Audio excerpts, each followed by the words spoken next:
Bienvenue dans votre chaîne. Aujourd'hui, on va se pencher sur un problème d'intégrale trigonométrique.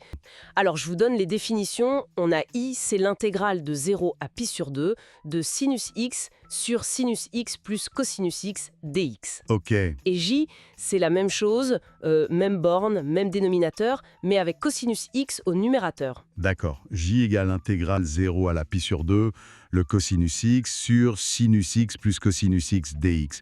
Classique. La source mentionne aussi que c'est un QCM avec des options A, B, C, D, E.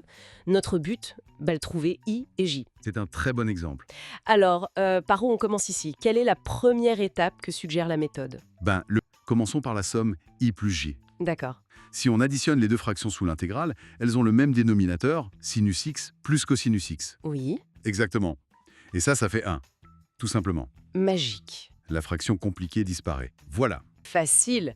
L'intégrale de 1, c'est x. Entre 0 et pi sur 2, ça fait pi sur 2 moins 0, donc pi sur 2. C'est ça. On a notre première équation. I plus j égale pi sur 2.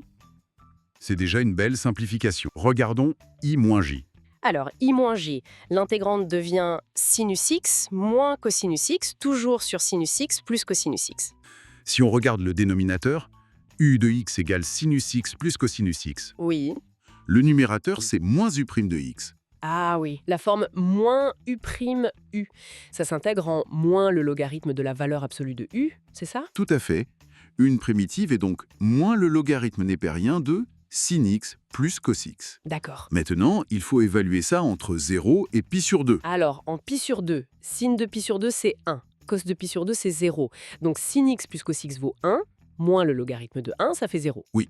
Et en 0? En 0, sin de 0 c'est 0, cos de 0 c'est 1, donc sin x plus cos x vaut 1 aussi, moins le logarithme de 1, ça fait encore 0. Donc, on obtient 0 moins 0, ce qui fait 0. incroyable. Donc, ij égale 0. Voilà notre deuxième équation. Bon, là, ça devient très simple. On a un système i plus j égale pi sur 2 et ij égale 0. C'est ça, et la résolution est immédiate. De j égale 0, on tire i égale j. C'est direct. Oui.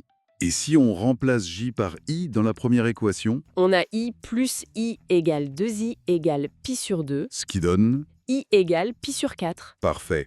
Et comme i est égal à j, J vaut aussi pi sur 4. exactement, donc i égale j égale pi sur 4, ce qui correspondait, d'après la source, à l'option C. Super.